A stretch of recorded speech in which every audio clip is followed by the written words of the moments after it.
This is me, Dillon, actually. I'm going to be tackling Kira, but I'm going to be tackling her pretty hard. So here we go. Here, now run. Run at me. Now let's see it. We moved to a new house, neighborhood, houses next to each other, and he's like, Dad, who am I gonna hang out with? You know, I don't know anybody here. So he's knocked on the doors like, hey, are there any friends here? Are there any friends here? Everybody thought it was really funny. Made a good amount of friends in the neighborhood. It was just all about, let's make some friends and let's go have some fun. Every day we woke up with, how could we have the most amount of fun? And with Dillon being a little bit younger than us, he was always trying to keep up. He always wanted to be included. And he wanted to always do everything that we were doing. Dillon, from a very young age, exhibited extreme athleticism. Go slow. The moment that he started being able to walk, he was running. It was a full sprint anywhere he went. We knew he was fast. We called him Dash a lot. All he did is wanted to run. On the way home from school sometimes, he would have Shannon stop the car at the beginning of the subdivision, and he would run beside the car to try to beat the car to our house. From a young age, I always wanted to succeed and compete and be better. Shoot it, Dillon. No matter what it is, it's checkers, it's chess, it's pool, it's golf, it's basketball. Riding your bike down the street. He was just competitive in anything he did. As soon as he got into sports, he was always the most athletic kid in the field. Like, that was always a guarantee. Flag football, like preschool age. If he got the ball, he was getting a touchdown, and they couldn't catch him. The whole field. Bring Dillon. Get in, Dillon! Yay! Good job, buddy! It was a flag football game. Dillon was, I'm gonna guess, 7. Jake and I were reffing the game. Dillon gets the ball, runs around the outside. It was like 8 on 8, and Dillon juked every kid on that field. I can't believe it! Way to go, Dillon! Runs for a touchdown, and Jake and I just completely abandoned our duty of reffing the game and started celebrating with him in the end zone. It was one of the most athletic things I've seen any kid of that age ever do. That was Dillon. He was just absolutely exceptional. Jake and Brennan had a huge influence on Dillon's football career, especially. They were 7 and 9 years older than him. So he got to see the work that it took to be a college football D1 athlete at a young age. So he knew what he had to do if that's where he wanted to go. As a little kid, you always looked up to your brothers. I want to do what they're doing. And so I saw them playing, and I would watch NFL games with my family and be like, that's what I want to do. When he got in the 5th grade, Jake and Brennan were able to share their playbooks from Purdue. And so he was in the 5th grade looking at college playbooks, and he saw the way they worked out and the rigorous schedule, and he started at a very young age following everything they did. We're gonna give him the whole playbook. We're gonna give him everything that we can. I remember Jake having the iPad with Dillon, and they're sitting on the sofa, and Jake's explaining how to analyze film, how to watch it, what to look for. He's taking notes. He has a notepad for every year. He had an uncommon ability to understand how the game operated, where the ball would end up, where he should be. He had a spatial awareness and football intelligence that was pretty uncommon for someone his age. I feel like I had a better understanding of football, making some moves, running with the ball, just from playing it with my brothers.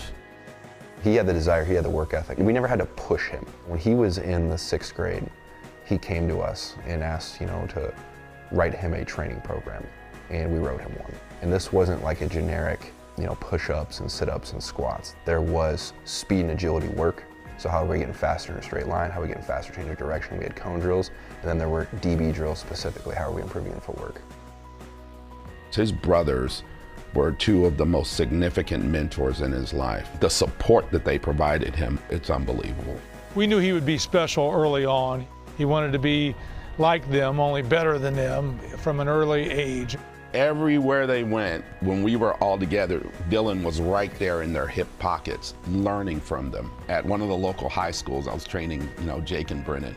And Dillon's sitting over to the side and he's just watching. And I said, Dillon, you can jump in if you want. And he immediately beelined it. So he's doing the same drills his brothers were doing, and he was doing it just as well.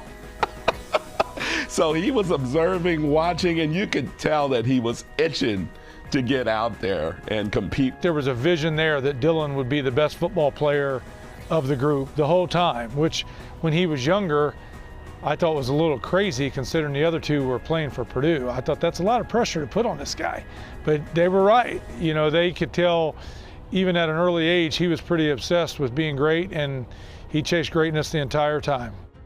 Playing in the NFL was never a dream of Dillon's. He knew it. He was like, it's not if, it's when, and what do I have to do to get there? Okay, so that's the steps. It was literally a 5-year plan. There are a whole lot of components that go into being elite. And Dillon had the elite mindset as a freshman. Dillon played for us on the varsity level a little bit as a freshman. We rarely play non-seniors. And really, the moment was never too big for him. Whatever the challenge required, he just elevated and met the challenge. His sophomore year, he was maturing. Junior year was spectacular. His sophomore and junior year, they went to state. As a freshman in high school, we thought, okay, if he's gonna play in college, then he's gonna have a better chance of starting freshman year if he can go early. We planned for it. And we set him up to where he got all of his credits in and he could leave high school in December and start college in January. We thought, oh, he's gonna get a lot of offers, and the offers were not flying in. Dillon wasn't necessarily sold on going to Purdue, but they were the first ones and one of the few that offered him. That made the decision for him. And I think a lot of other schools just assumed that he would go there because his two older brothers went there, his dad went there. This was like family legacy.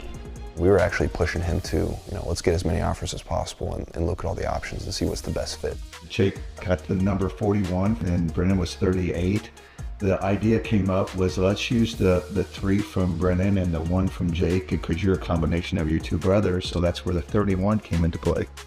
I got to the team in the January of 23, and it was a new coaching staff, so I was learning the playbook, same as everybody else. So I felt like we're all on level playing fields. When we first got our hands on him, winter workouts was really where he shined as an early enrollee and just how competitive he was. We're going through these winter workouts and he's literally beating the brakes out of a lot of older guys. And one kid that was in our room as a safeties group that was coming back, Sanusi Kane was our captain, and he's like, hey, I grew up with the other Thienemans on the team. This young one's different. Thieneman, another interception. Thieneman's second of the day. Dillon is just all over the field making plays, and we're high-fiving. We're going absolutely bananas. We watched him from high safety pick the ball off damn near at the sideline. We saw the range and speed and break reaction. We're like, man, this kid's ready to play now. We look over at one another, and we all just had this moment of, wow, this is actually happening.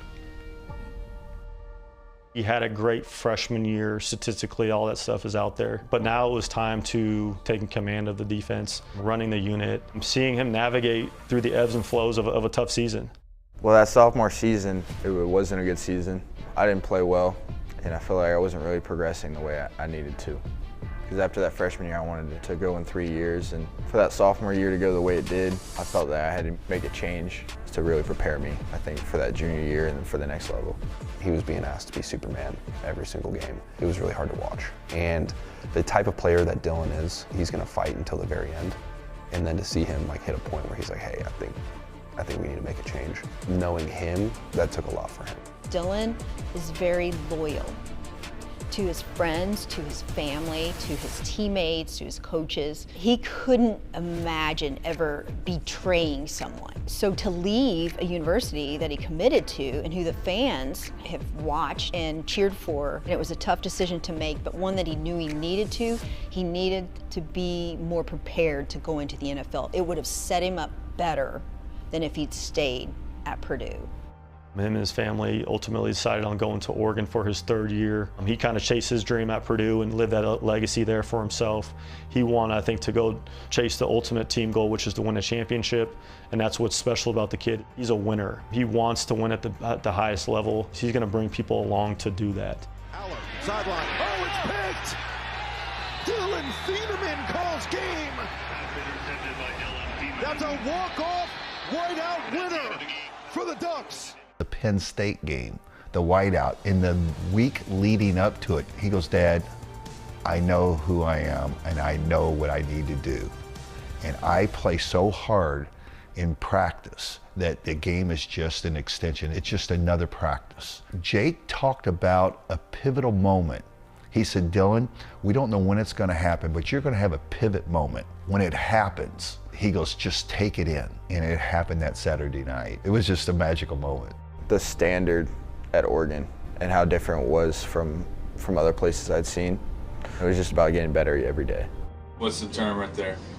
Trigger, pull the trigger. Pull the trigger? Well, you did a good job doing that. I'll give you that, all right? So you like running up and hitting people, so which is great. And it's a great play by you. Great job, Bill. Great job. Appreciate your time. Dillon has always been someone that I knew had the ability to play in the NFL. That's the 2%ers. But I consider Dillon the 1%er. He's got the work ethic and he's got the drive. He's not here for the applause. He's not here for the recognition. He's here to be the best player he could possibly be. He's got all the traits to go, as far as you want to take it. You can go to the NFL. You can absolutely do that. Here he is. You ready to be a Bear? Hell yeah, I'm ready. Good, good. We loved everything you put on tape, man. You're going to finish just like a glove, okay? Yes, sir. I appreciate that. The Chicago Bears select Dillon Thieneman, defensive back, Oregon. Draft day was incredible. When your name's called, you're kind of just like thinking back about how you got to the moment. And then it goes back through last year at Oregon, 2 years at Purdue, high school, and then middle school at Westfield, and then the younger grades playing at SMG, and then flag football. Like thinking back all the experiences kind of just like makes you smile. Think about how far I came from just being that little 4-year-old kid that wanted to be here. And then my family and coaches and everyone that's helped me get to this point, just because of how much they've sacrificed to help me get here. Football just is like air to him. He can't imagine not being a football player. That's what's unique about Dillon, is he's going to raise the standard around him. He's the hardest worker in almost any room. You can build a locker room around this kid. There you go, super low. Hey, Dillon gonna be moving now. You better catch up to him. There it is. Dillon has a unique ability to raise the work ethic and work level of an entire football team. He's a guy that's going to keep getting better every single year. We're ecstatic. We obviously have seen the family picture. We've been Bears fans for a while, and we're just so excited for him in this career. His dream is a reality right now. With one of the best teams in the NFL, you just walk around with a heart full of gratitude. The feeling of while you play the game, just being that 4-year-old kid that wanted to be in the NFL. So just thinking back to him, like what he would have done and everything he would have given up to be here, incredible. I almost don't know how to describe it.